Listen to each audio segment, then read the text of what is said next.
ओम मुनित्रयं नमस्कृत्य दुक्तिः परिभाव्य च वैयाकरणसिद्धान्तकौमुदीयं विरच्यते श्रौत्रार्हन्ति च नैर्गुण्यैर्महर्षिभिर्हरदिवं तोष्टुयमानोऽप्यगुणो विभुर्विजयते तराम्।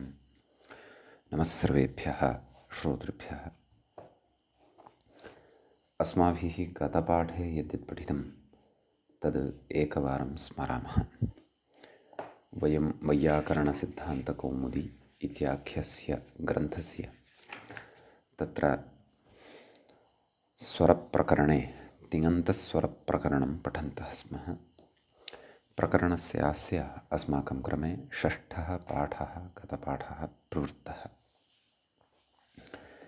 अस्मिन् पाठे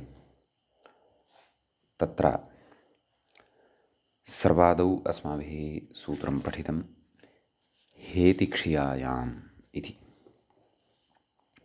हयुक्ता प्रथमा तिङ्विभक्तिः नानुदात्ता धर्मव्यतिक्रमे इति सूत्रस्य अर्थः दृष्टः। तत्र स्वयं हरथेन याति इति उपाध्यायं पदातिं गमयति इति। स्वयं रथेन याति उपाध्यायं पदातिं गमयति इति उदाहरणपरवाक्यं दृष्टं। क्षियाशीः इत्यादिना अत्र प्लुतः भवति इति उक्तं। ततः सूत्रं पठितम् अहेतिविनियोगे च इति। तत्र अहयुक्ता प्रथमा तिङ्विभक्तिर्नानुदात्ता नानाप्रयोजने नियोगे क्ष्यायाञ्च इति सूत्रस्य अर्थः दृष्टः। तत्र त्वमः ग्रामं गच्छ, त्वमहारण्यं गच्छ, क्ष्यायां स्वयमः रथेन याति उपाध्यायं पदातिं गमयति इति अत्र उदाहरणानि दृष्टानि। ततः चाहलोप एवेत्यवधारणम् इति अग्रिमं सूत्रं पठितं।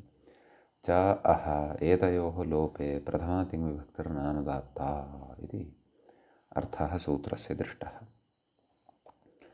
देव एव ग्रामं गच्छतु, राम एव अरण्यं गच्छतु, ग्रामं केवलम् अरण्यं च गच्छतु इत्यर्थः।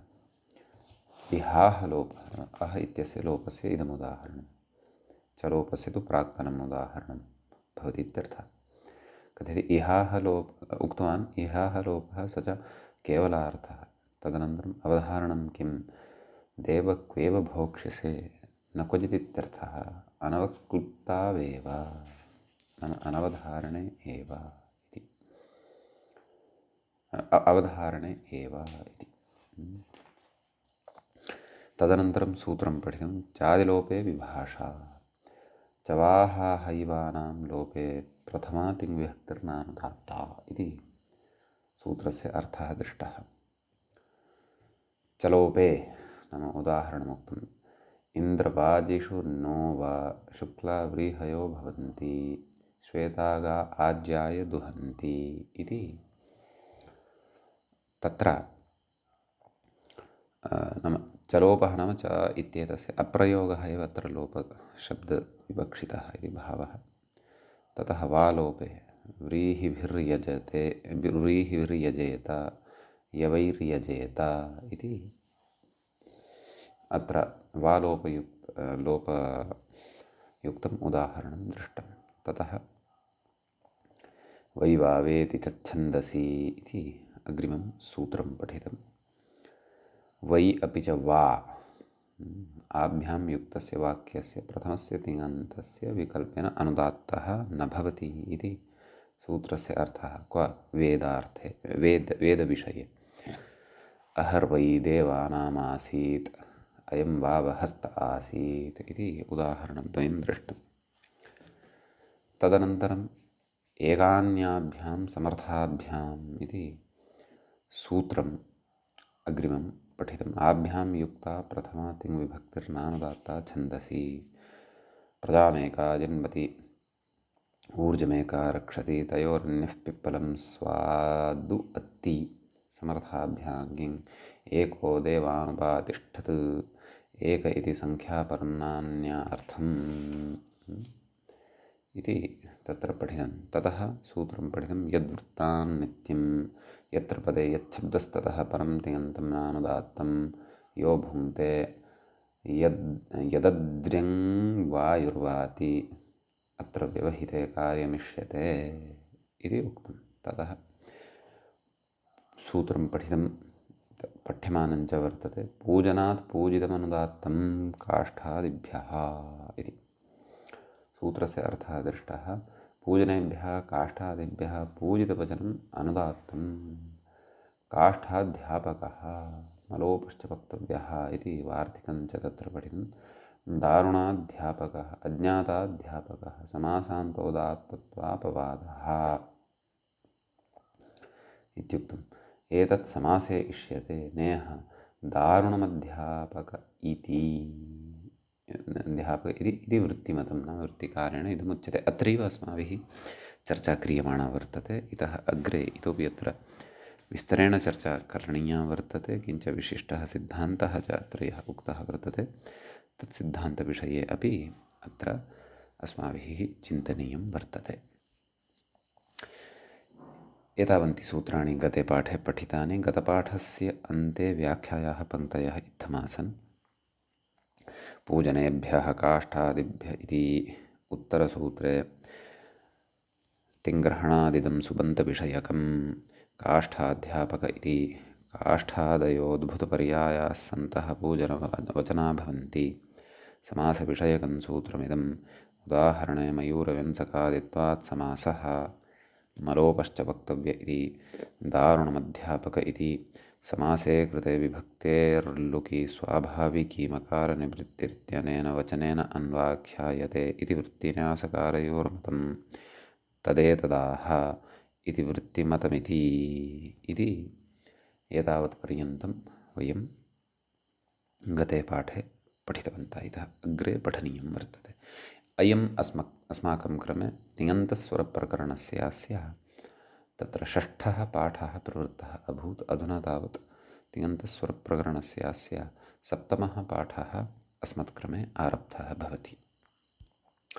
एवञ्च तत्र वृत्तिकारमतं पठितं खलु अस्माभिः। नाम मलोपश्च वक्तव्यः तदनन्तरम् उदाहरणं यत् साधितं दारुणाध्यापकः अज्ञाताध्यापकः समासान्तोदात्तत्वापवादः। एतत् समासे इष्यते नेह क्व दारुणम् अध्यापकम् इत्यत्र समासः नास्ति। अतः अत्र एषा व्यवस्था न प्रवर्तते, एषा स्वरव्यवस्था न प्रवर्तते इति वृत्तिमतम्। ततः अत्र व्याख्याता कथयति पश्यन्तु।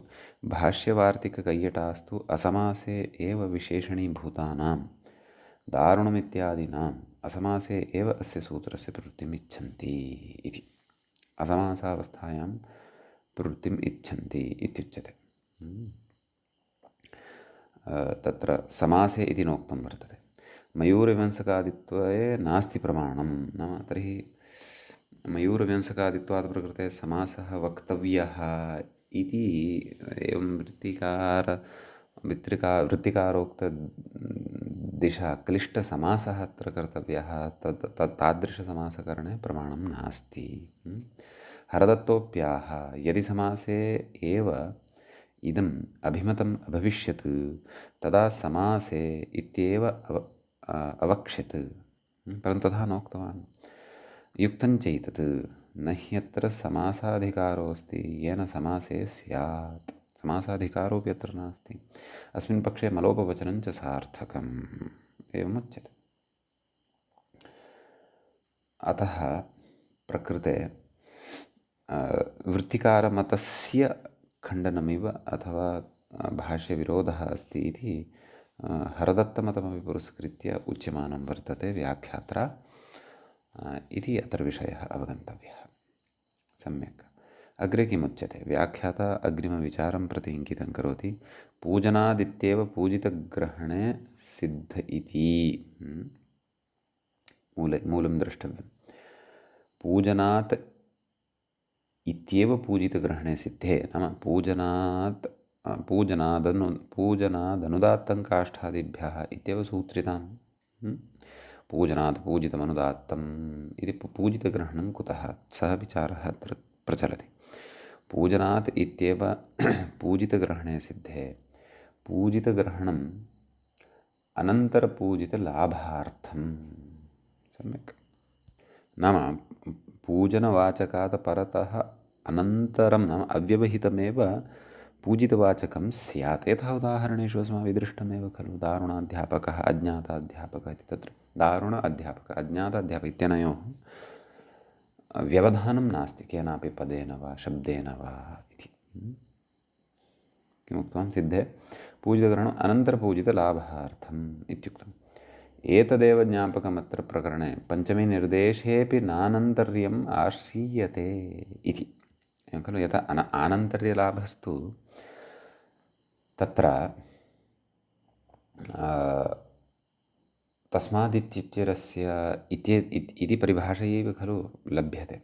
एवं खलु, तर्हि प्रकृते अनन्तरग्रहणलाभार्थं पूजितग्रहणं कर्तव्यं व्यर्थं खलु इति चेत् व्यर्थं स ज्ञापयति, सिद्धान्तं ज्ञापयति। सिद्धान्तः कः नाम ज्ञापकत्वेन अत्र सिद्धान्तः कश्चन लभ्यते। कः नाम अत्र प्रकरणे प्रकृतप्रकरणे पञ्चमीनिर्देशे नानन्तर्यमाश्रीयते। नाम पञ्चमीनिर्देशे सति अव्यवधानविषयः नाश्रीयते। मध्ये अत्र केनचन व्यवधानम् अपि कर्तुं शक्यते, परन्तु क्वचित् न शक्यते। तत्र अतिरिक्तं वचनम् इत्थं क्रियते, यथा पूजितग्रहणं प्रकृते कृतं वर्तते इति भावः। व्याख्याता किं कथयति तदपि पश्यामः। पूजनादित्येव पूजितग्रहणे सिद्धे इति पूजनस्य पूजितापेक्षत्वादिति भावः। अनन्तरपूजितलाभार्थमिति पूजनात् पूजितम् इत्येव सूत्रे सामान्यगतम् आनन्तर्यविशेषणं विज्ञायते इति भावः। कथं पुनः पञ्चमीनिर्देशे व्यवहितस्य प्रसङ्ग इत्याह एतदेवेति ज्ञापकं फलं तु यद्वृत्तान्नित्यमित्युक्तं। तत्र तस्य अत्र व्यवहिते कार्यमिष्यते इत्युक्तं खलु। यो भुङ्क्ते यदद्र्यं वायुर्वाति, अतः तस्य फलं तु तत्रैव उक्तम्। अपि च कथमत्र व्यवधानं भवति तत्तु कथमयं सिद्धान्तः भवति तत्तु अनुपदमेव अग्रिमसूत्रे वक्ष्यते इति व्याख्यात्रापि सूचना कृता आसीत्। तच्च अत्र अस्माभिः पठ्यमानम् अस्त्येव। समीचीनम् इति एतावान् विशेषः अस्मिन् सूत्रे भवति। सम्यक्। ततः अग्रिमं सूत्रम् अधुना वयं पठामः। तत्र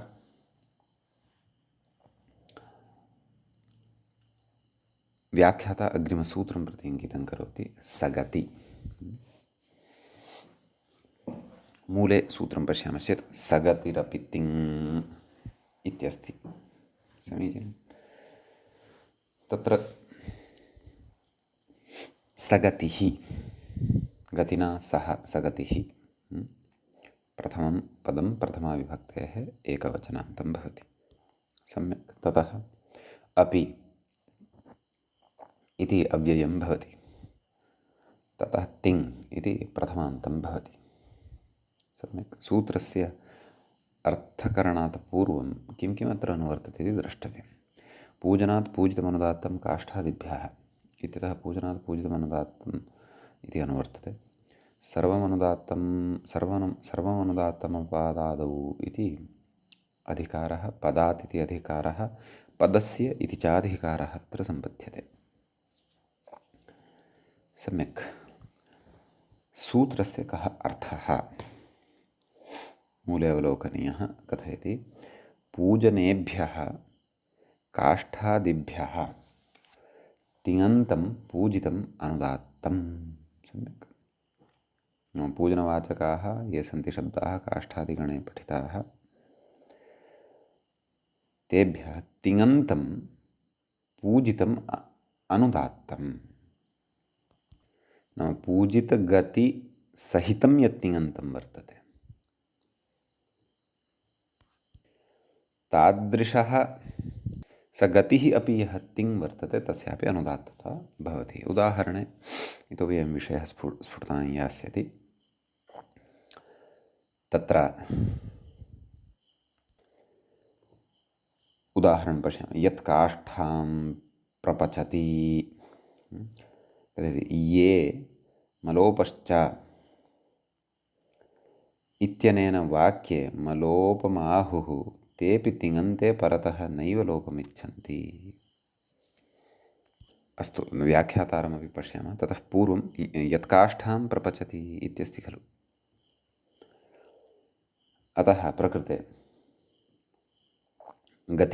सहितः तिङ् वर्तते, अथवा गतिसहितं तिङन्तं वर्तते प्रपचति इति। अपि च पूजनवाचकात् काष्ठ इति शब्दात् परतः इदं वर्तते। सम्यक्।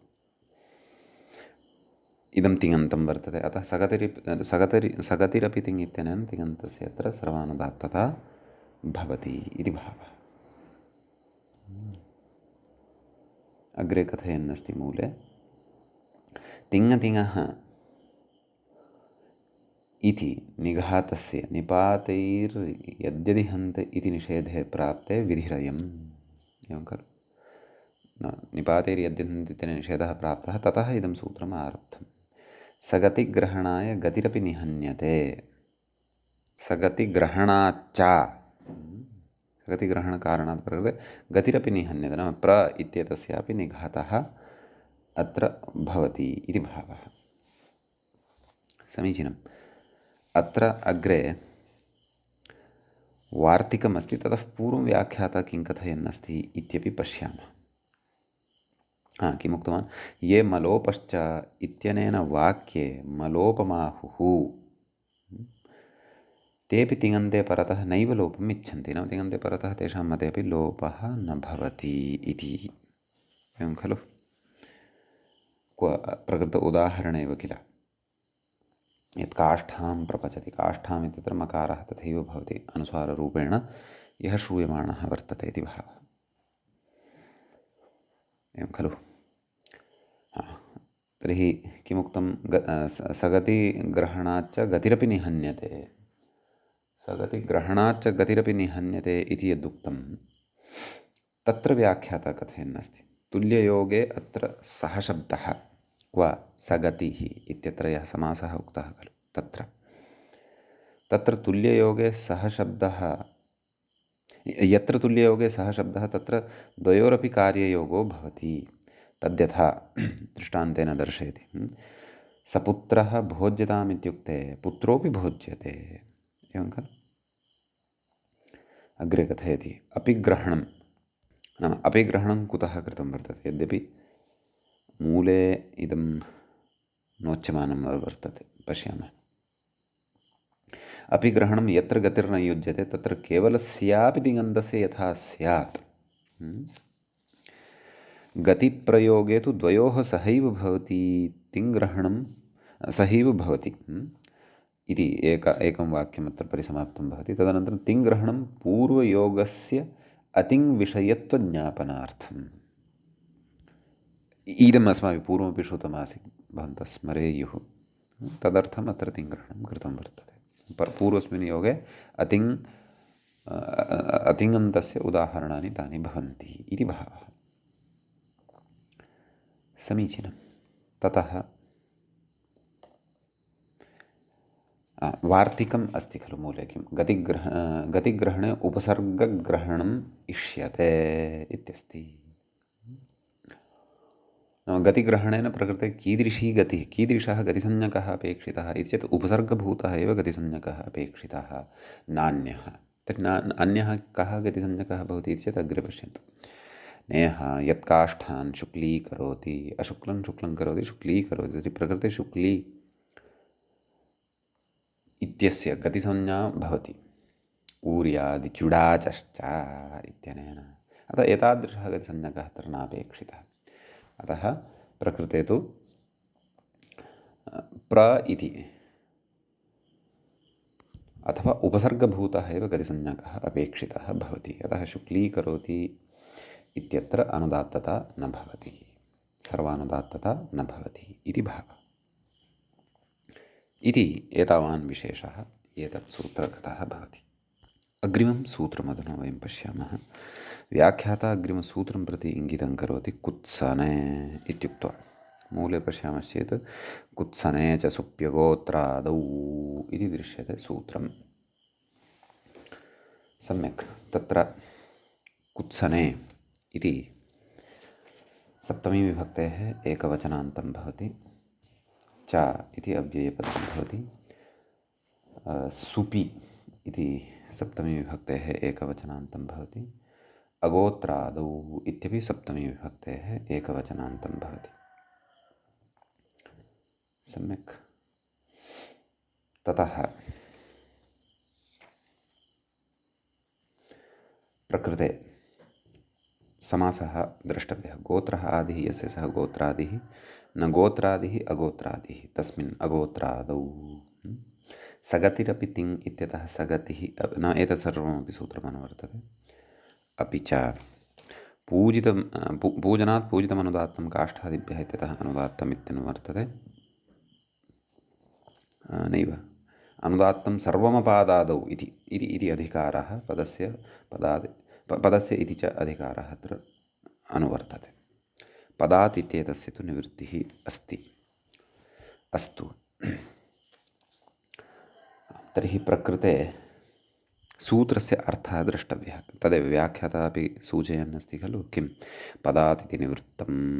सम्यक्। सूत्रस्य अर्थं पश्यामः।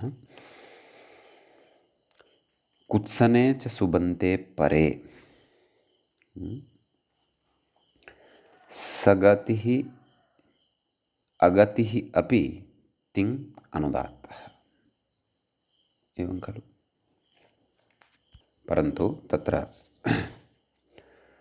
अगोत्रादौ इत्युक्तं खलु। नाम गोत्रादिगणपठितेभ्यः शब्देभ्यः विना अन्यः कुत्सनवाचकः नाम निन्दावाचकः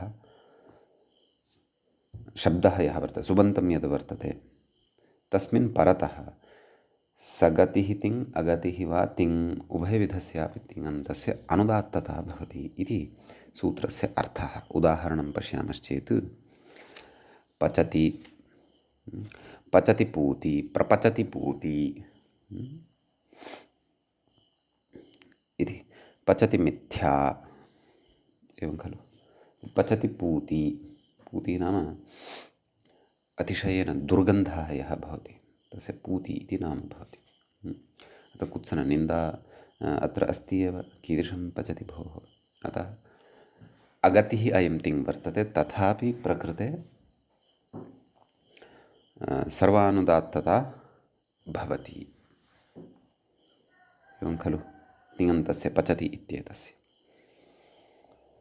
ततः प्रपचति पूति इत्यत्रापि तथैव। पचति मिथ्या नाम पाकः मिथ्याभूतः,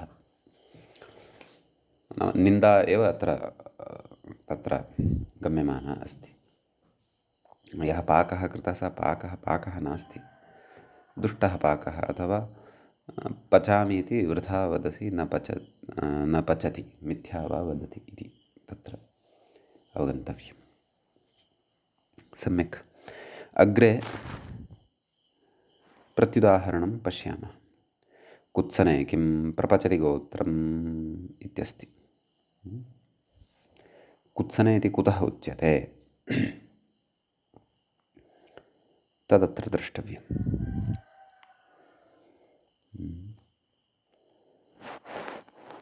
क्षन्तव्यं, प्रपचति शोभनम् एवं। तर्हि शोभनमिति तु कुत्सनवाचकत्वं न भजते खलु। न भजते इति कृत्वैव प्रकृते प्रपचति इत्येतस्य सर्वानुदात्तता न भवति इति, एवं खलु। अतः उपसर्गः यः अस्ति सः आद्युदात्तभूतः अत्र सतिशिष्टस्वरत्वेन गृह्यते। ततः अनुदात्तं पदमेकवर्णमित्यनेन शेषनिघातः भवति। ततः उदात्तादनुदात्तस्य स्वरितः इति स्वरितविधानं। ततः स्वरितात् संहितायाम् अनुदात्तानामिति एकश्रुत्यादिकमत्र द्रष्टव्यम्। ततः सुपि किं पचति क्लिश्नाति। प्रकृते क्लिश्नाति इति निन्दावाचकत्वम् अथवा कुत्सनवाचकत्वं भजेत, परन्तु सुबन्तं नेदम् इदं तु तिङन्तं वर्तते। अतः प्रकृते पचति इत्येतस्य सर्वानुदात्तता न भवति। पचधातुः धातुस्वरेण उदात्तः, शपिति पित्वात् अनुदात्तः, एवं खलु। अपि च ति इति यः वर्तते सः अपि अनुदात्तः, तास्यनुदात्तिङ्गितदुर्देशाल्लसार्वधातुम् अनुदात्तमन्यहनोः इत्यनेन। अतः उदात्तात् परतः यः अनुदात्तः तस्य उदात्तादनुदात्तस्य स्वरितः इत्यनेन स्वरितविधानं भवति। सम्यक्। च इति स्वरितः भवति, ततः विद्यमानस्य अवशिष्टस्य अनुदात्तस्य प्रचयः नाम एकश्रुतिः भवति। स्वरितात् संहितायाम् अनुदात्तानाम् इत्यनेन व्याख्याता कथयति पचति क्लिश्नाति। कथमत्र समानवाक्यत्वस्य सामर्थ्यस्य वा अभावात् एव अप्राप्तेः। अत्र ईषत् पाठभेदः विद्रष्टव्यः। पश्यन्तु, एवमस्ति। कथमत्र समानवाक्यत्वस्य सामर्थ्यस्य वा अभावात् एव अप्राप्तेः सुपीति स्पष्टार्थम्। पाठभेदः अस्ति अत्र, नाम कथम् इति नास्ति। सम्यक्। अत्र वाक्यस्य आरम्भः एव एवम् अस्ति। अत्र नाम अत्र समानवाक्यत्वस्य सामर्थ्यस्य वा अभावाद् एव अप्राप्तेः, पुनः पूर्णविरामः अस्ति, सः अपि अपसारणीयः। सुपि इति स्पष्टार्थं, नाम सुपि इति स्पष्टार्थं वर्तते। क्व सूत्रे इति भावः। सूत्रे सुग्रहणं कृतं खलु, कुत्सने च सुप्यगोत्रादौ इति। सुविग्रहणं किमर्थं कृतं वर्तते इति एतदर्थमत्र यदि विचारः अत्र क्रियमाणः वर्तते। नाम समानवाक्यत्वं न भवति, सामर्थ्यं च अत्र न भवति इति कृत्वा सामर्थ्यस्य वा अभावात् अप्राप्तेः तत्र सुब्ग्रहणं स्पष्टार्थम् उक्तं वर्तते। अस्तु, अग्रे कर्तुः कुत्सने मा भूत्। इदं वार्तिकोत्तरं क्रियमाणं चिन्तनमस्ति मूले। ततः पूर्वमन्यदपि अस्ति। किं कुत्सने किं प्रपचति शोभनम्। अत्र शोभनमिति कुत्सनवाचकत्वं न भजते, अतः प्रपचति इत्यत्र सर्वानुदात्तता अपि न भवति। सम्यक्। सुपि किं पचति क्लिश्नाति। तत्तु दृष्टं खलु, पचति क्लिश्नाति। अग्रिमं प्रत्युदाहरणं द्रष्टव्यमस्ति। अगोत्रादौ किं पचति गोत्रं। सम्यक्। अतः अत्र सुबन्तं परतः अस्ति गोत्रम् इति, परन्तु तत् नाम गोत्रादिगणे पठितं वर्तते, अतः प्रकृते पचति इत्येतस्य सर्वानुदात्तता न भवति। इदानीमत्र वार्तिकमस्ति। क्रिया कुत्सन इति वाच्यं। क्रियायाः निन्दा गम्यमाना यदा भवति तदैव इदम् अनुदात्तत्वं वक्तव्यम् इति भावः। एवं खलु। नान्यथा इति अवधानमत्र कर्तव्यम्। कुत्सने च सुबन्ते परे सगतिरपि अगतिरपि तिङ् अनुदात्तः इत्युक्तं खलु। अतः परन्तु तत्र क्रियाकुत्सनमेव वक्तव्यं। कर्तुः कुत्सने मा भूत् पचति पूतिर्देवदत्तः इति। कर्तृत्वमात्रं कुत्स्यते, अस्य इदम् अयुक्तम् इति। पचति पूतिः देवदत्तः इत्यत्र क्रिया तु शोभनैव पूतिश्च अनुबन्धः इत्यर्थः। तिबन्त पूतिशब्दः आद्युदात्तः, नाम तिप्रत्ययान्तः पूतिशब्दः आद्युदात्तः वर्तते। वशेस्तिबि तिप् बाहुलकात् पूयः भवति, तस्मादेव गुणाभावः। तस्य निघातनिमित्तस्य अन्तोदात्तत्वं यथा स्यादिति चित्तम् उपसङ्ख्यायते इति। एतत् पूतिशब्दविषये विशेषः उच्यमानः वर्तते। एवं खलु। मूले तु स्पष्टता सम्पन्ना खलु, नाम पचति पूतिर्देवदत्तः। अत्र क्रिया कौत्सन्यम् अथवा क्रिया निन्दा नास्ति, अपि तु देवदत्तस्य अत्र निन्दा वर्तते। दुर्गन्धयुक्तः यः वर्तते अयं देवदत्तः सः पचति, अतः प्रकृते क्रियाकुत्सनविषयः नास्ति इति कृत्वा तत्र परतः असुबन्तं पदम् अस्ति चेदपि पचति इत्येतस्य सर्वानुदात्तता न भवति। यथा यथं धातुस्वरः विकरणस्वरः प्रत्ययस्वरश्च अत्र भवति इति भावः। सम्यक्। अग्रे पुनः अत्र वार्तिकमस्ति। पूतिश्चानुबन्ध इति वाच्यम् इति। कः अर्थः वार्तिकस्य इति चेत् तत्र पूतिशब्दः यः अस्ति सः चानुबन्धः, चकारः अनुबन्धः यस्य सः चानुबन्धः इति वाच्यं। पूतिशब्दः अत्र चकारानुबन्धयुक्तः अस्ति इति वक्तव्यं, नाम पूतिच् इति किमपि चकारस्य इति संज्ञा भवति, एवं वक्तव्यम्। अस्तु, तस्य किं फलं? मूले उक्तं तेनायं चकारानुबन्धत्वात् अन्तोदात्तः।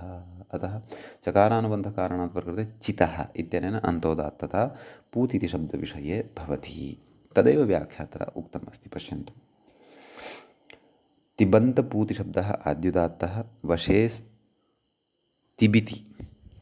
इति, नाम बाहुल्कात् औणादिकी व्यवस्था एषा उच्यमाना वर्तते। बाहुल्कात् पूञः भवति, नाम पू धातोः, यद्यपि वशधातोः तिव्विहितः, परन्तु पू धातोः अपि बाहुल्कात् औणादयो बहुलमिति सामर्थ्यात् पूञः भवति तिप् इति। तस्मादेव गुणाभावः, नाम बाहुल्कादेव प्रकृतिगुणस्य अभावो भवति। तस्य निघातनिमित्तस्य अन्तोदात्तत्वं यथा स्यात् इति चित्तम् उपसङ्ख्यायते एतेन वार्तिकेन। केन? एवं पूतिश्चानुबन्धः इति वाच्यं, चकारः अनुबन्धः यस्य, सम्यक् इति प्रयोजनं। पुनः अत्र वार्तिकमस्ति। व्याख्याता वार्तिकं प्रति इङ्गितं करोति। वा बह्वर्थमिति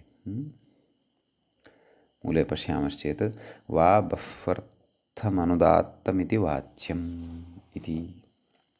नाम अर्थः कः? व्याख्याता कथयति बहुवचनान्तं तिङन्तं वानुदात्तं स्यात्, एवं खलु? अतः तत्र पश्यन्तु, उदाह्रियते खलु मूले पचन्ति पूति, बहुवचनान्तं वर्तते, अतः विकल्पेन अनुदात्तता भवति। व्याख्याता कथयति यथा तिङन्तस्य निघातः तथा पूतिः अन्तोदात्तः, अन्यथा तु आद्युदात्तः इति कथयति। सम्यक्। इति एतावान् विशेषः प्रकृतसूत्रे प्रकृतवार्तिकेषु च भवति। इदानीं वयम् अग्रिमं सूत्रं पठामः। अग्रे सूत्रं भवति, मूले पश्यामश्चेत् गतिर्गतौ इति। प्राक्तनप्रकरणेषु, नाम कौमुद्यां तत्र क्वचिदेव इमानि स्वरसम्बद्धानि सूत्राणि अस्माभिः श्रुतानि, पठ्यमानानि अधुना वर्तन्ते। गतिः इति प्रथमान्तं पदं भवति, प्रथमाविभक्तेः एकवचनान्तं भवति। गतौ इति सप्तम्यन्तं भवति। अनुदात्तं सर्वमपादादौ इति अनुवर्तते। पदस्य इत्यस्य च अधिकारः अत्र लभ्यते। पदस्य इति अधिकारः च अत्र लभ्यते। कः सूत्रार्थः? शेषपूर्णेन सूत्रार्थः उच्यते। अनुदात्तः कोऽर्थः? गतिसंज्ञकः यः शब्दः तस्य गतिसंज्ञके शब्दे परे अनुदात्तता भवति इति भावः। एवं खलु? गतिः गतौ, नाम गतिः यः वर्तते, नाम गतिसंज्ञा इति यस्य वर्तते सः, तस्य गतौ गतिसंज्ञके परतः तत्र अनुदात्तता भवति इति भावः। तत्र उदाहरणे स्फुटीभविष्यति। उदाहरणं दत्तं वर्तते। अभ्युद्धरति, अभि उत् हरति। सम्यक्। अत्र गतिसंज्ञकौ स्तः एव खलु, अभि अपि च उत्। अतः प्रकृते गतिर्गतौ इत्यनेन सूत्रेण तत्र प्रथमगतिसंज्ञकः अस्ति यः अभि, तस्य सर्वानुदात्तता भवति। अभि उद्धरति, येन भवति अभ्युद्धरति इति। सम्यक्। अग्रे गतिः किं दत्तः पचति वा न वा?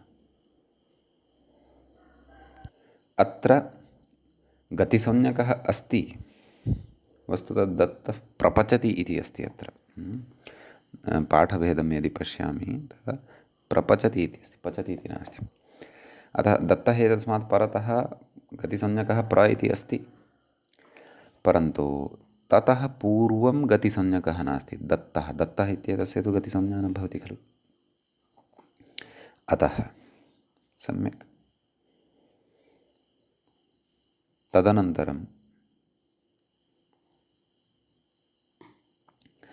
अग्रिमम् अत्र प्रत्युदाहरणविचारम् अग्रिमं कुर्मः। गतौ किम् आमन्द्रैः इन्द्रहरिभिः याहि मयूररोमभिः इति व्याख्याता कथयति।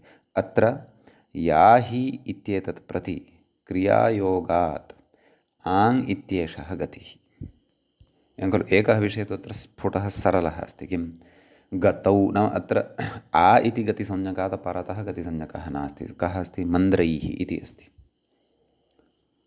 सम्यक्। अतः कथं वा प्रकृते गतिर्गतौ इत्येतस्य प्रवृत्तिः भवितुमर्हति? नार्हति। व्याख्याता उक्तवान् अत्र याहि इत्येतत् प्रति क्रियायोगात् आङ् इत्येषः गतिसंज्ञकः भवति, परन्तु तस्मात् परतः गतिसंज्ञकः खलु अपेक्षितः भवति। सम्यक्। स च प्रकृते नास्ति, अतः गतिर्गतौ इत्यनेन अनुदात्तता न भवति मन्द्रैः इत्येतस्य इति अयम् एतावान् विशेषः प्रकृते भवति। इदानीं वयम् अस्य प्रकरणस्य अन्तिमं सूत्रं पठन्तः स्मः। व्याख्याता इङ्गितं करोति। तिङि मूलं पश्यामश्चेत् तिङिचोदात्तवती इति भवति सूत्रम्। तत्र सूत्रस्य पदच्छेदः आदौ विचारणीयः। तिङि इति सप्तम्यन्तं पदं भवति। सप्तमी विभक्तेः एकवचनान्तं पदं भवति। च इति अव्ययं भवति। उदात्तवती इति सप्तमी विभक्तेः एकवचनान्तं पदं भवति। सम्यक्। तत्र उदात्तः अस्य अस्ति इति उदात्तवान् एवं विग्रहः कर्तव्यः।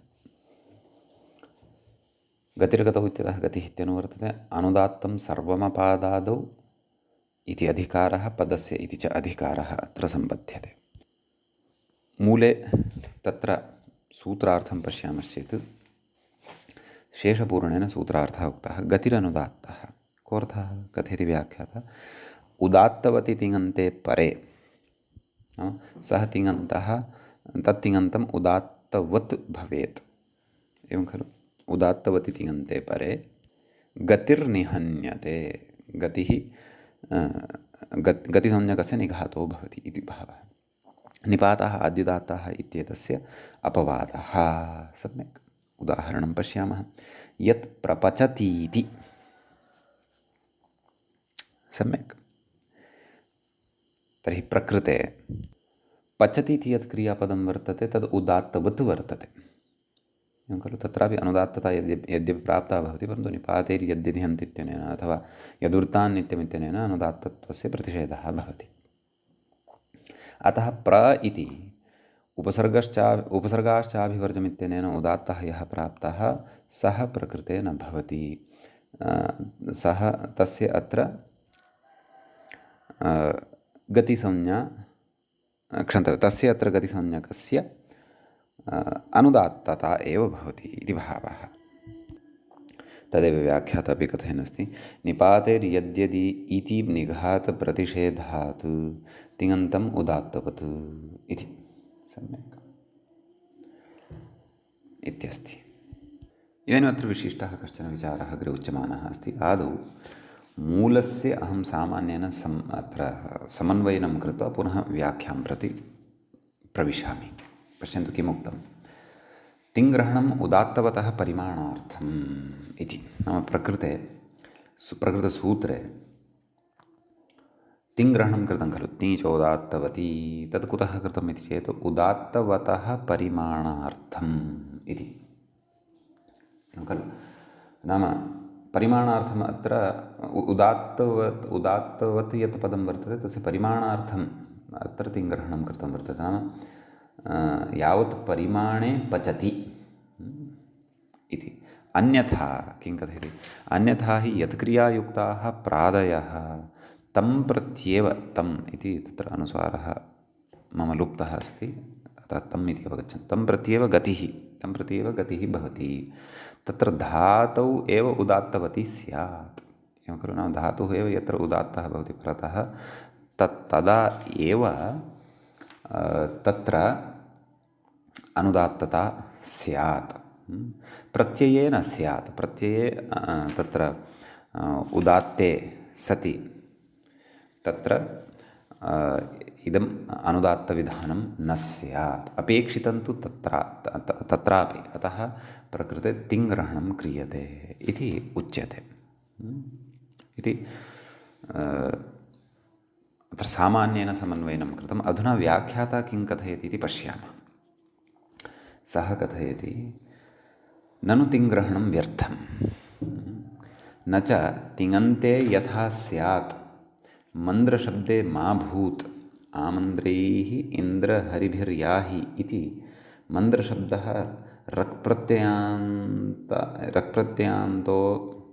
रक्प्रत्ययान्त अन्तोदात्तः इति वाच्यं एवं न वक्तव्यं कुतः यत्क्रियायुक्ताः प्रादयः तं प्रत्येव गत्युपसर्गसंज्ञाः इति वचनात् स्वसम्बन्धिनम् आक्षिपति इति क्रियावाचिन्येव उदात्तवती भविष्यति न च कृदन्ते अतिप्रसङ्गः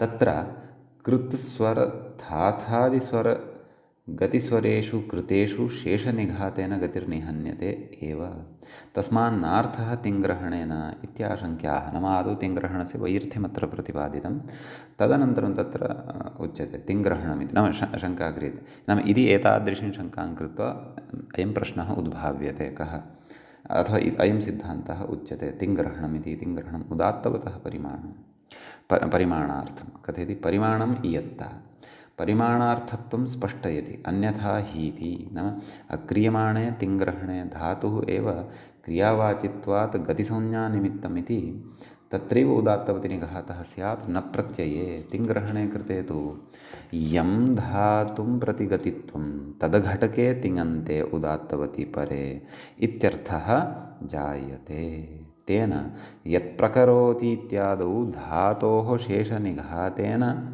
अनुदात्तत्वेपि तिङन्तस्य उप्रत्ययस्वरेण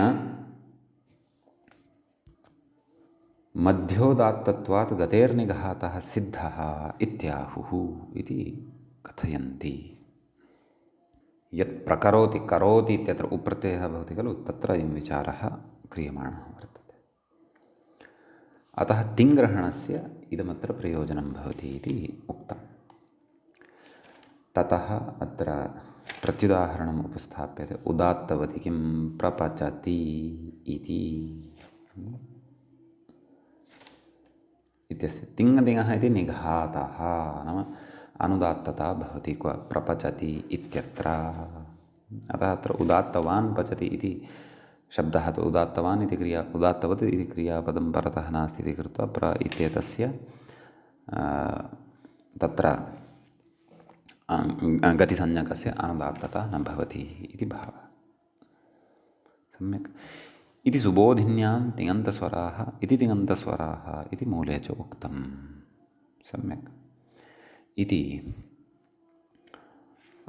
एवञ्च तिङन्तस्वरप्रकरणम् अस्माकं क्रमे अत्र सम्पन्नं भवति अग्रिमं प्रकरणम् आदाय वयम् अग्रिमे पाठे उपस्थिताः भविष्यामः अद्यतनः पाठः अत्रैव उपसंह्रियते मङ्गलं कुर्मः